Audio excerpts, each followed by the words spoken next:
Chapter 15 of the Hot Potato Man and Other Matters. The soldiers had passed by. Following the river, Jemmy ventured toward the city. Prince Brat strode along beside him. "Soon as I can, I aim to give you the slip," Jemmy warned. "You'll be on your own." And the prince said nothing. The tide was low and they traveled out of sight of the road, below a grassy embankment. In the distance, against billowing white clouds, stood a jumble of ships' masts. "You can fend for your own self, can't you?" Jemmy asked suddenly. "Of course I can," answered the prince in a stinging voice. "I don't need flocks of servants to fetch and carry for me." "It's settled then," Jemmy said. "Settled? Skip off any time you'd like," Prince Brat said. With the tide out, a wide mud flat lay exposed. From long habit, Jemmy kept his eyes peeled for treasure. Sandpipers scattered like mice before him. He spotted a barrel stave and pounced upon it. "Trash," remarked the prince. "What are you doing?" "Mudlarking." "What?" "I've got to eat, don't I? If I can collect enough driftwood, I can sell it as firewood." The prince shrugged and walked on ahead. Jemmy gazed after him for a moment. What did a prince know about living off the streets? His meals had always appeared on china plates and silver trays, as if by magic. Left to himself, he'd starve. So Jemmy is thinking, I lived on the streets. I know how to survive. We never had a lot of food. He knew what to do to get his food. Has the prince ever had to take care of himself? No. "It's not my worry," Jemmy muttered. "What?" the prince said. "You, that's what. If you get hungry enough, you'll scramble back to the castle." The prince glared back at Jemmy and then stooped down to retrieve the broken leg of a chair from the mud. "Is this worth anything?" So the prince has never had to work for himself. He just told Jemmy that the wood that he's picking up off the beach, basically, or where the tide is out, is trash. And now what is he doing? Is this worth it? Right, is this one worth anything? So he realizes if he wants to eat, what does he have to do? Work for it. He's going to have to work for it. He's going to have to sell wood too. Jemmy nodded. Before long, the two of them had collected 3 more barrel staves and the back of the chair. Then Jemmy found something even more valuable to him, a bent and battered bird cage. He could go into business with that. Straightened out, it would hold rats. Ew. They rounded a bend, and the crack of a whip sounded in the air like a firecracker. Jemmy crawled up the embankment for a look. The weary old coach was mired in a mud hole on the road. Now, how do we usually use coach? Like You're a baseball coach.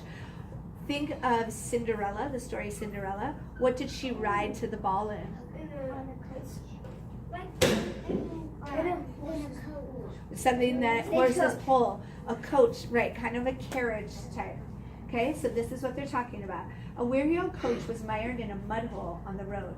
The coachman, that would be the people who ride it, yes. Looking just as old and rickety. He held the reins of his 2-horse team and cracked his whip in the air again. "Pull, gents, be good lads. It's me own fault not leading you around this bog. My eyesight ain't what it was. Is it, old tars?" Jemmy watched for another moment as the horses tried to pull the coach free.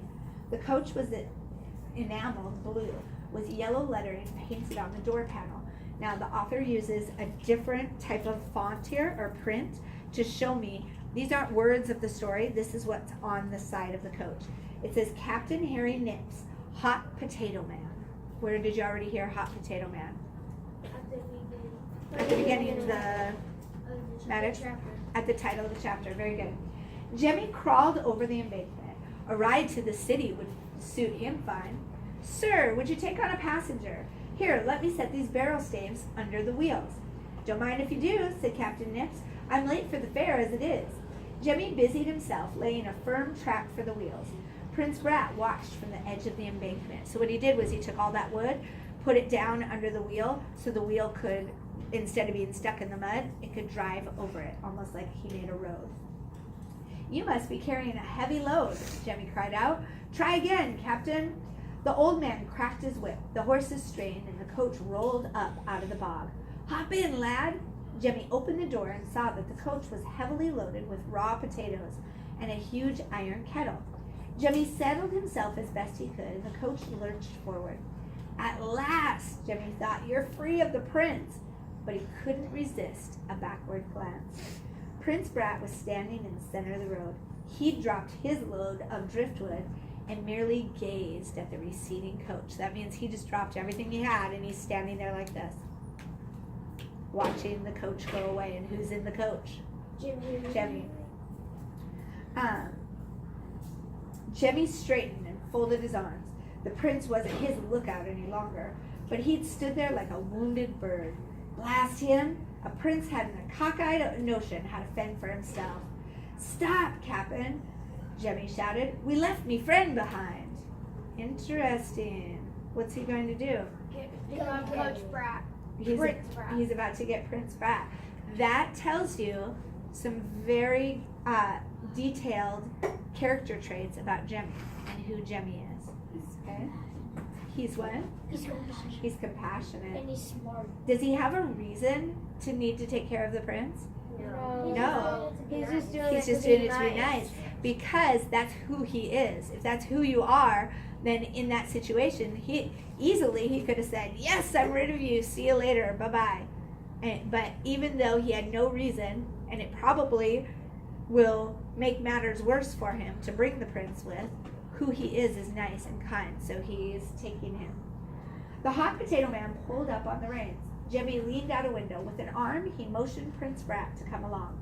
For an instant, Jemmy thought he saw a smile flash across the prince's face, but it had vanished by the time the heir to the throne joined him inside the coach.